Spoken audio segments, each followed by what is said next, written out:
il appelle la personne qui m'avait demandé de venir ici, la personne que je connais bien, et il lui dit voilà, ton ami il est à plat, il est en sang, viens si t'es un homme. Donc moi directement je me casse, je prends fuite et l'histoire se termine comme ça. Et cette scène a duré longtemps?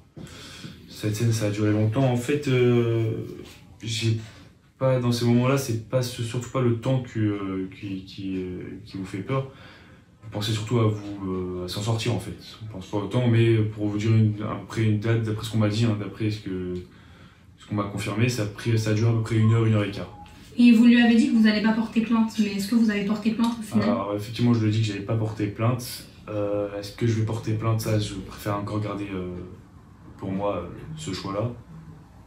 Si je l'ai fait ou pas, ça me regarde que moi. D'accord. Et vous pensez que la personne qui vous a envoyé a porté plainte? Oui, c'est quand même une personne qui se laisse pas faire. Hein. C'est une personne qui se laisse pas faire. Donc je sais qu'il a porté plainte, je sais qu'il est parti voir l'assurance maladie, je crois dans leurs locaux directement, et d'autres trucs, des trucs de sécurité avec l'assurance maladie, des trucs comme ça. Et as-tu quelque chose à rajouter?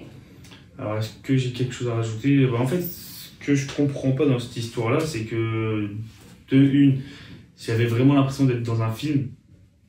Pour vous dire, à un moment donné, j'ai pensé que c'était une blague. Je pensais qu'on m'avait fait une blague. De A à Z, je pensais qu'on m'avait fait une blague. Sauf que c'était vrai. À partir du moment de la claque, c'était vrai.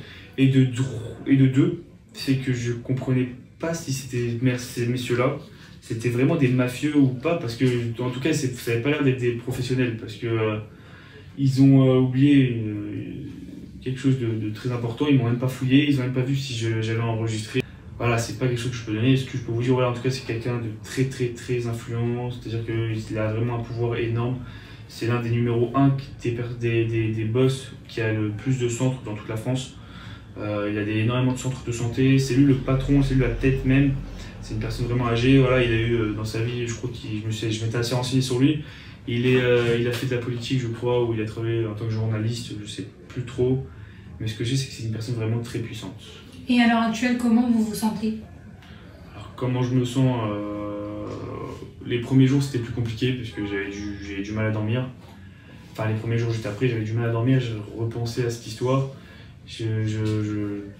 Pour vous dire, j'ai pas peur de, ça me fait pas honte. J'avais même un peu peur de sortir un peu seul. C'est pour ça que j'aimais traîner tout le temps avec des amis. Enfin, les jours suivants, je crois. Donc voilà, je suis sûr que ça fait un peu peur sur l'histoire. Mais maintenant, voilà, ça commence à aller un peu mieux et voilà. Très bien, merci beaucoup.